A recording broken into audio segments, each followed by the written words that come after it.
Regardez les gens, moi je vais pas raconter ma vie, mais bon, je vais vous donner un petit exemple. En 2024, il y a eu les Jeux Olympiques, d'accord? J'avais une voiture, j'avais une 207, que j'ai eue pendant 14 ans. J'aimais bien ma voiture, tout ça, bon. C'était un véhicule qui roulait pas trop mal, qui roulait bien, un HDI 90 chevaux. Couleur anthracite, a été encore en très bon état. Bon. Et puis un soir ils ont fermé l'autoroute et puis j'ai commencé à avoir des problèmes de vue parce que j'ai un œil qui va pas là, je vois très trouble et puis bon c'est mon âge aussi. J'ai besoin de lunettes, tout ça. Bon bref, bon il y a un moment où j'ai eu une forte baisse de vue. Le soir, des fois quand il pleuvait, je voyais pas la route. Je me suis tapé les trottoirs, je me suis tapé tout ça. Et puis un soir, sur l'autoroute l'A104, ils avaient fermé l'autoroute. Je me suis retrouvé à être obligé de partir du côté de Senlis, tout ça, enfin bref. Je me suis retrouvé dans un endroit où on ne voyait rien parce qu'il pleuvait à torrent, et les lumières, il y avait très peu de lumière, c'était la campagne. J'ai commencé à prendre un rond-point pour descendre le rond-point, et j'ai tapé, mais d'une force terrible. La voiture s'est soulevée, enfin bref, premier pète. Et puis, quelques mois plus tard, elle avait déjà pris un coup, elle était déjà fragilisée.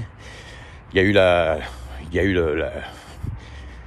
du verglas le matin, bon, je l'ai repris une deuxième fois pour aller au taf et tout, parce que j'étais parti un peu à la bourre, puis ils nous avaient collé un truc là, un badge là où il faut badger pour les heures et tout là.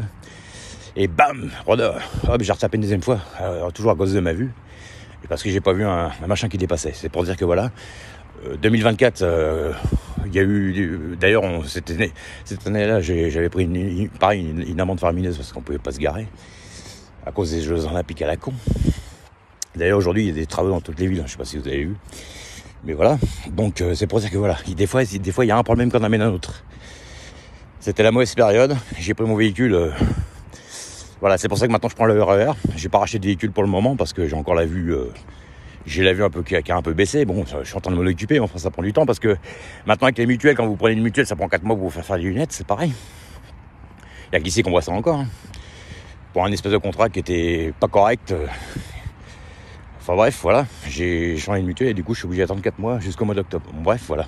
Enfin en attendant, bon bah, en même temps j'ai trouvé ça un peu plus économique, je prends le RER, comme ça j'ai plus de bagnole pour le moment, plus d'assurance, plus d'essence, plus de vignette, plus tout ce qui s'ensuit.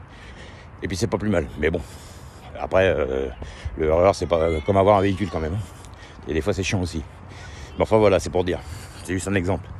Voilà, c'est que ils nous ont bassiné avec les Jeux Olympiques. Ok, c'était sympa, tout ça, voilà. Mais pendant des mois, les gens ils pouvaient pas se garer, on pouvait pas rouler, on pouvait pas, voilà. Ça m'a fait perdre mon véhicule. Il n'y a pas eu que ça, parce que j'ai eu aussi une perte de vue un peu, un minimum. Mais je veux dire, voilà, ça a causé quand même la chose. Si ce soir-là, ils n'avaient pas fermé l'autoroute, j'aurais jamais tapé avec ma voiture. Donc il y a de quoi être énervé quand même un peu. Donc voilà, c'est un exemple entre autres, hein, parce que voilà, aujourd'hui, vous pouvez pas vous garer. Il y a des travaux dans toutes les villes, vous pouvez garer nulle part, mais ils se gênent pas pour aligner les bagnoles. Ah oui, mais les gars, comme je disais dans une précédente vidéo, la voiture, on va pas la mettre dans notre poche. Faut bien qu'on la stocke quelque part. Donc voilà. Et tout est comme ça. Voilà. Tout est comme ça. Donc, voilà, c'est toujours le service du capital qui a le dessus sur le reste. Est-ce que vous nous respectez quand vous faites des travaux dans tous les sens, qu'on peut pas se garer le soir, puis que quand on arrive à trouver une place parce que les gens ils tournent pendant une demi-heure, 3/4 d'heure, vous allumez les bagnoles. Vous savez très bien que les gens ils peuvent pas se garer, ils se garent où ils peuvent. Au bout d'un moment, c'est vraiment quand même mesquin. Voilà, c'est un déséquilibre, c'est encore tout est fait. Le mec c'est pas qu'il veut se garer comme une merde, mais il a pas de place pour se garer. Donc voilà. Mais tout est comme ça. Tout fonctionne comme ça. Les gens, ils sont de mauvaise foi, moi je trouve. Et voilà, et vous êtes obligé de subir ce qui se passe, et vous êtes pénalisé. C'est pas normal, moi je trouve. Voilà, c'est tout, hein. C'était pour l'exemple, voilà. Donc quand je dis qu'il y a du déséquilibre dans l'ego et puis dans tout ce qui est capital et l'État et tout ça, moi je suis désolé, hein. C'est toujours, il y a des gens qui sont toujours pénalisés par rapport à d'autres, hein. Je suis désolé. Donc c'est pour ça, hein. Au bout d'un moment.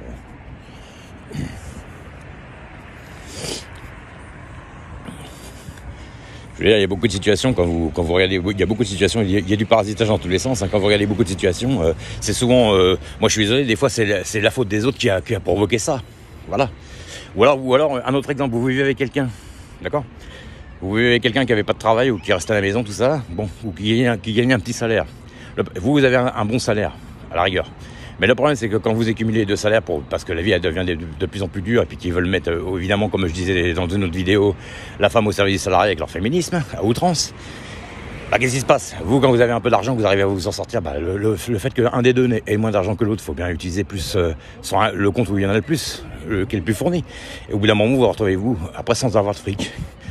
Tous vos économies, tout votre pognon est parti parce que la personne avec qui vous êtes n'en a pas. Donc voilà.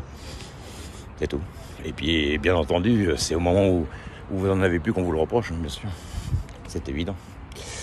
Mais après, c'est encore d'autres fautes. C'est moi qui ne gagnais pas assez. Ah là là. Enfin bref.